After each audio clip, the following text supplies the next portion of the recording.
Student welcome back to my YouTube channel UP board classes Abhishek का student. इस video में सामाजिक विज्ञान का पढ़ूंगा, पॉलिटी यानी राजनीतिक विज्ञान पढ़ूंगा। सामाजिक विज्ञान का जो भाग है राजनीतिक विज्ञान, चैप्टर का नाम है, अध्याय का नाम है सत्ता की साझेदारी।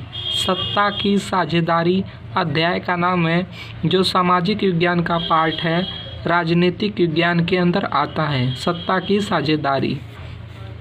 तो पहले स्टूडेंट हम लोग अध्याय का परिचय पढ़ेंगे। परिचय, इस अध्याय के साथ हम लोकतंत्र की उस यात्रा को आगे बढ़ाएंगे जो पिछले साल शुरू हुई थी। ये सभी स्टूडेंट जो है एनसीईआरटी का हम लोग पढ़ेंगे, एनसीईआरटी टेक्स्ट बुक का हम लोग पढ़ेंगे। सत्ता की साझेदारी विषय है राजनीतिक विज्ञान, सत्ता की साझेदारी परिचय है यहाँ पर। इस अध्याय के साथ हम लोकतंत्र की यानी लोकतंत्र स्टूडेंट क्या होता है? लोकतंत्र जनता के द्वारा शासन होता है और जनता के लिए होता है, उसी को हम लोग लोकतंत्र कहते हैं। लोकतंत्र जैसे हमारा भारत देश एक लोकतंत्र है। लोकतंत्र का क्या है? जनता का शासन होता है, जनता के द्वारा होता है और जनता के लिए होता है। जैसे हमारा लोकतंत्र, हमारा भारत देश एक लोकतांत्रिक देश है जिसे हम लोग लोकतंत्र कहते हैं। हम लोक मीन्स स्टूडेंट जनता होता है, तंत्र मीन्स समूह होता है, यानी लोकतंत्र मीन्स जनता का समूह, जिसे इंग्लिश में डेमोक्रेटिक कहते हैं। लोकतंत्र को इंग्लिश में डेमोक्रेटिक कहते हैं। इंट्रोडक्शन यानी परिचय है। इस अध्याय के साथ हम लोकतंत्र की उस यात्रा को आगे बढ़ाएंगे जो पिछले साल शुरू हुई थी। पिछले साल हमने देखा था कि लोकतांत्रिक व्यवस्था में सारी ताकत किसी एक अंग तक सीमित नहीं होती। स्टूडेंट यदि आप क्लास 10th के स्टूडेंट हैं तो इस वीडियो को पूर्ण रूप से देखिएगा। इस चैप्टर में आप पूर्णांक पाएंगे। कृपया इस वीडियो को फुली व पूर्ण रूप से देखें, वीडियो को स्किप ना करें। Clear student? वीडियो को बीच में छोड़े मत, ये मैं आपसे निवेदन करता हूँ। पिछले साल हमने देखा था कि लोकतांत्रिक व्यवस्था में सारी ताकत किसी एक अंग तक सीमित नहीं होती, यानी जिसमें लोकतांत्रिक व्यवस्था होती है उसमें जो सारी ताकत एक अंग तक सीमित नहीं होती है। विधायिका, कार्यपालिका और न्यायपालिका के बीच पूरी समझ के साथ, यानी विधायिका होती है, कार्यपालिका होती है और न्यायपालिका होती है, जो हमारे लोकतंत्र में होती है। पूरी समझ के साथ सत्ता को विकेंद्रित कर देना लोकतंत्र के काम काज के लिए बहुत जरूरी है। पहले 3 अध्यायों में हम सत्ता के बंटवारे पर सोच विचार को आगे बढ़ाएंगे। यानी आइए हम बेल्जियम और श्रीलंका की 2 कथाओं के साथ शुरुआत करते हैं। ये दोनों घटनाएं बताती हैं कि विभिन्न लोकतांत्रिक शासन पद्धतियां सत्ता के बंटवारे की मांग से किस तरह निपटती हैं। इन घटनाओं से समझने में कुछ मदद मिलेगी आखिर लोकतंत्र में सत्ता के बंटवारे की ज़रूरत क्यों होती है। इससे हम सत्ता के बंटवारे के उन रूपों पर बातचीत कर सकेंगे जिनकी चर्चा अगले 2 अध्यायों में की गई है। तो स्टूडेंट इस चैप्टर का परिचय है, अध्याय का नाम है सत्ता की साझेदारी। इस पाठ का यह परिचय था जिसके बारे में हमें बताया गया था।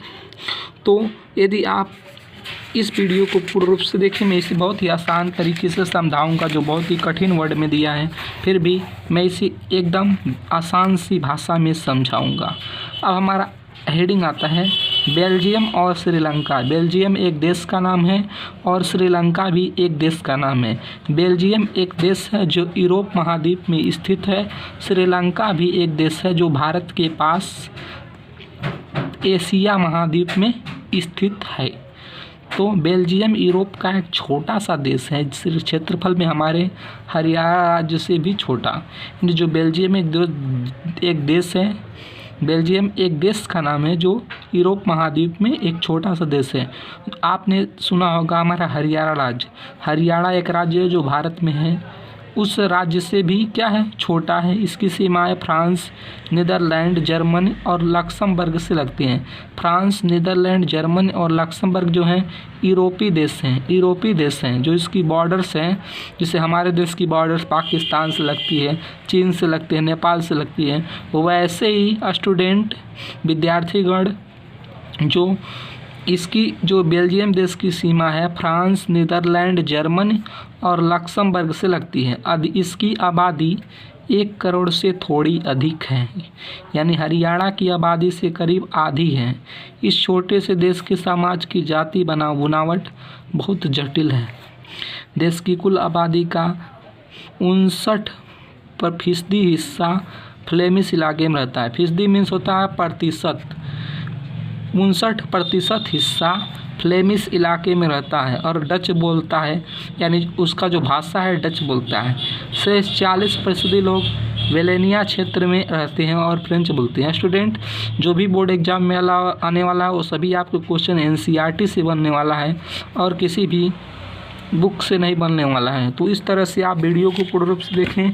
यदि आपको 100 बाई 100 नंबर चाहिए तो वीडियो को स्किप ना करें, यही सब आएगा बोर्ड एग्जाम में और दूसरा कुछ आने वाला नहीं है।